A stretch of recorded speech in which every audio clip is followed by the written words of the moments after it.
Servus and welcome to another episode here for Servus Kraut, Germany for non-Germans. And this time around, actually, I'm going to answer a question I got via funkitpod@gmail.com. I appreciate that. That's where we host Servus Kraut on the Funkitpod podcast.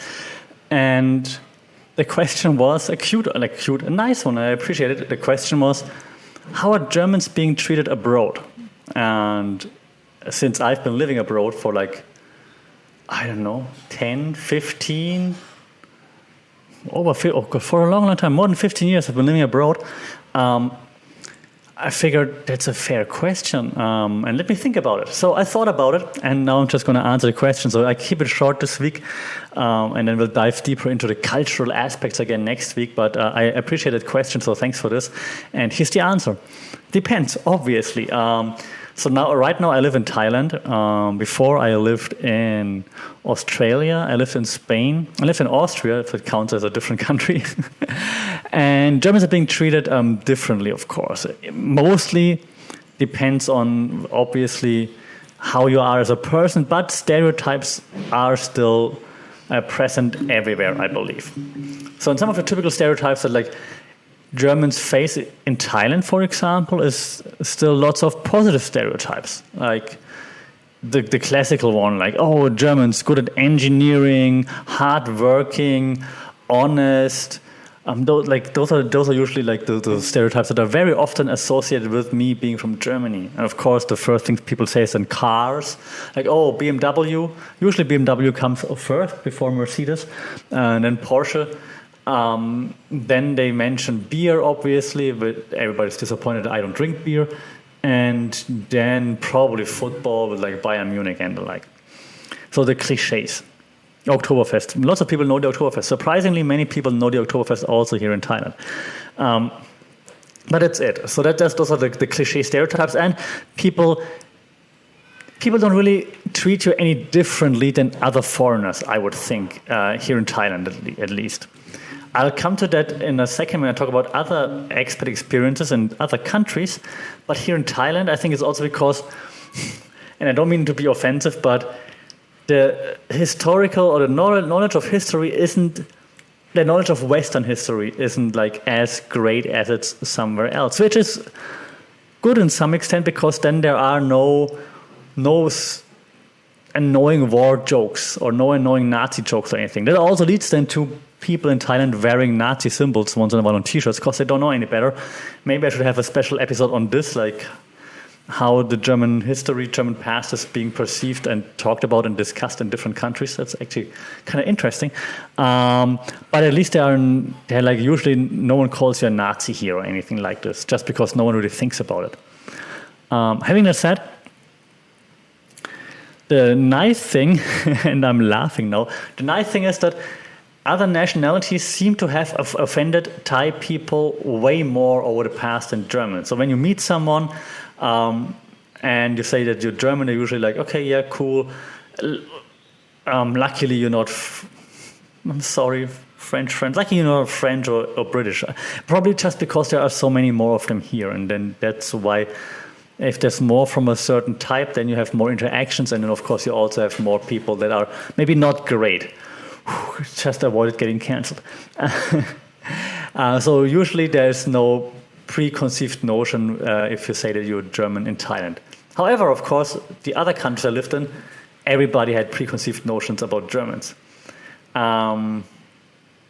Actually, to be honest, it started already when I was in school back then. We took a trip to England, 10th grade or something. And we were on the highway in our bus, and another school bus passed us, and they realized that we were from Germany, based on the license plate, I guess. And then the kids in the school bus, in the British school bus, they were all doing the Hitler salute. So things like this still happen. Happened to me when I lived in Australia. People trying to be funny and then do this. When they're mad at you, they call you a Nazi or something like this for whatever reason, just because they're mad at you. This happened to me in Australia. It happened to me in Spain. It happened to me in Austria, obviously, as well. Austrians can be really mean. So Yeah, when you're in Austria and you say you're from Germany, and of course they hear because you speak German, but of course you speak with a German dialect, not the Austrian dialect. So of course they know that you're not from Austria, and then they just dig into you. Not everybody, obviously. I had a fantastic time in Austria. I loved living in Vienna, one of the coolest cities I've ever lived in, and I made some really cool friends there. So I'm not hating on it. I'm just saying like, lots of people are going to dig into you, especially in Vienna, I think, where people just love the banter kind of thing, which is fine if you're used to it and you know how to take it, it's totally fine. But so when people get mad, they're going to insult you and quite likely make a reference to Germany's past just because it's the low-hanging fruit and it's just the easy thing to do.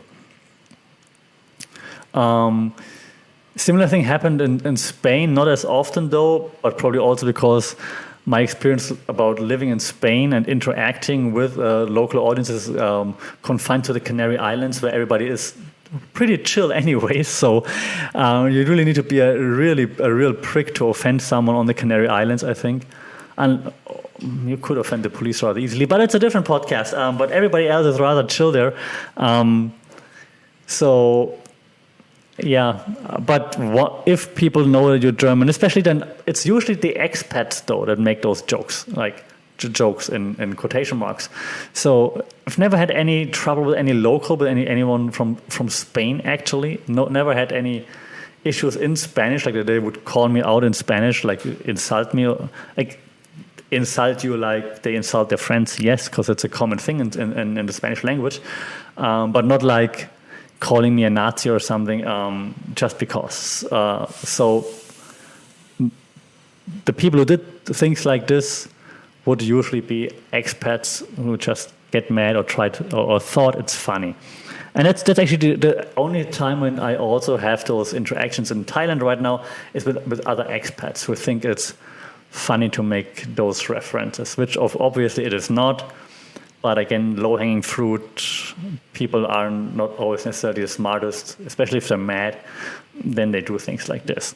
Now I make it sound like it happens a lot. It does not happen a lot. It happens just once in a while, but then it just sticks because you're like, what did you just call me? Like, what? Did you actually say that? And then it just sticks with you, right? Because it's something that, of course, shouldn't be done in this day and age. It shouldn't be like as a joke, or even if you're mad, if it's not a joke, but even then you shouldn't be referencing this in that regard, of course. So that's. I'm thinking of like the positive stereotypes that I encountered like here in Thailand. So in Australia, I liked it. Like when I met a few people in my like first or second week in Sydney, and they're like, "So where are you from?" I'm like, "From Germany." And like, "Hey, you can play football." Yeah. I can try. I'm not the best football player. I'm way better at volleyball, I think. But yeah, so that's how you get to meet people. So I'm like, yeah, sure, let's play football. Why not? Not saying that's what happens all the time when you go to Sydney and tell people that you're from Germany, but it happened to me and it was just nice. It was just, also to be fair, it was like a freaking long time ago. It was like 1 or 2 years after the World Cup in Germany, so the 2007, 2008 or so. So it was still fresh in the memories of everybody.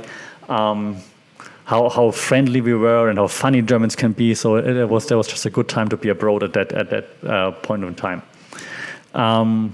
So that was always fun. But other than that, like the cliche stereotypes that I also live by, though, like always be on time or be early, never be late, be very reliable. But I mean, that's something you should live by anyways, says the German. Similar thing happened in Spain. Like people always liked that I was on time or like ahead of time, of course, and always be like reliable and never cancel and things like this. So I think that's just something people then learn to appreciate. And then while they're making fun of you for being very German, they also appreciate you being very German in this case. Sometimes, however, I have to admit, living in Spain, living in Australia, where people are also like, more like, no worries, mate, and mañana in Spain, and also here in Thailand, it's like, mai pen lai means like, don't worry, it's okay, don't worry. As a German, you have to learn that not everybody's going to be on time, or ahead of time, or on time. People are going to be late. People are going to be very late, and if you're then mad at them, doesn't help anyone. But more on this than maybe in another episode when I talk about like learnings from living in different cultures as a German. But that's something you definitely have to get used to. Like, just because you're on time doesn't mean others will be on time. And other cultures have other things are important. Like, we can talk about this in the next podcast, like about monochromatic cultures, for example, and polychromatic cultures. Like some cultures, for them time is more important, such as Germans. For other cultures, it's more important to interact, talk with people a lot, like make everyone like feel at home, have like personal relationships. Time management is secondary. That's maybe a good idea. We can talk about this in one of the next podcasts. I like that topic. But it's already 10 minutes now, so I'm going to stop it here. Again, usually if you tell people that you're German, less and less preconceived notions, I think, which is a good thing. If you are German and you live abroad, just keep working on it. Keep repping our country and make people forget the past. That's it for this week. It's already over 10 minutes now. So next week, then diving into like learnings as a German from other cultures. Maybe that's also something worth sharing. As always, I appreciate you listening, being here. Don't forget to like, share, subscribe to this podcast, rate it so that more people can find it. If you have any questions about like Germany or as life as a German abroad, or as like living in Germany or Germany in general, shout out. It's at funkitpod on social media or funkitpod@gmail.com. Usually replying rather fast-ish to almost all the messages. So thanks again for listening. Stay safe, take care, and Servus.